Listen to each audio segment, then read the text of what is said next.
বিশ্বনবী হযরত মুহাম্মদ সাল্লাল্লাহু আলাইহি ওয়াসাল্লামের জন্মদিবসে রোগীদের মধ্যে ফলমূল বিতরণ করল কাছাড় জেলা যুব আহলে সুন্নাত ওয়াল জামাত।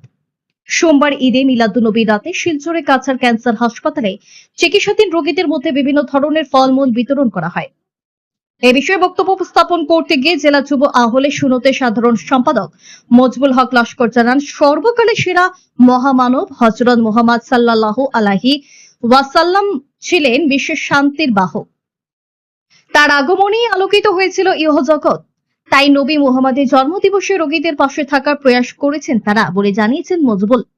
রোগীদের মধ্যে ফলমূল বিতরণে এছাড়া উপস্থিত জেলা যুব আহলে সুন্নতের কোষাধ্যক্ষ মাওলানা রুহুল আমিন বড় ভূঁইয়া, সহ সম্পাদক রশিদ আহমেদ লস্কর, সোনাই পুরসভার ৯ নম্বর ওয়ার্ডের ওয়ার্ড কমিশনারের প্রতিনিধি হাফিজ আশফাকুল হক লস্কর, যুব আহলে সুন্নতের ২ কর্মকর্তা জাবেদ আহমেদ লস্কর, সমাজসেবী রুবেল লস্কর প্রমুখ। Bureau report, daily Barak.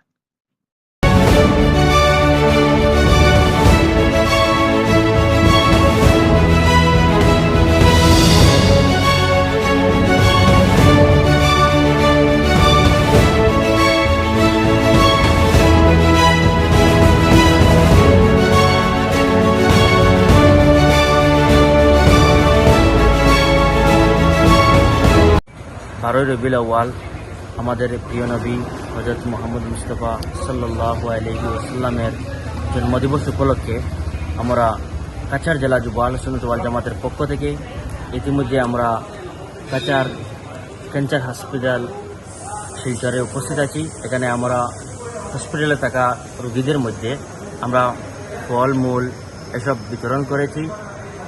আমরা নবীর একটি সুন্নত ছিল, কোনো রোগী থাকলে সেটা যাতে আমরা দেখতে যাই এবং কিছু নিয়ে যাই, এটা একটা আমাদের নবীর সুন্নত নিয়ে একটা পথ বাতিয়ে দিয়েছেন।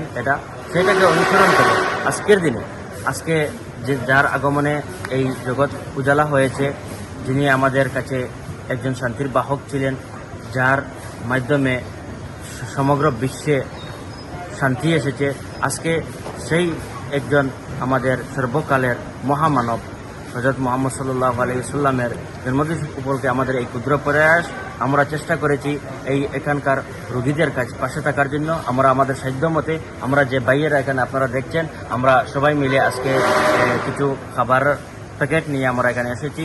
আমরা প্রায় 100 খানেক হবে খাবারের প্যাকেট আমরা এখানে রোগীদের হাতে আমরা তুলে দিতে সক্ষম হয়েছি।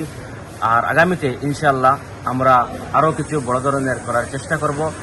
আর সবাই দোয়া করবেন এই বলে আমার বক্তব্য এখানে শেষ করছি।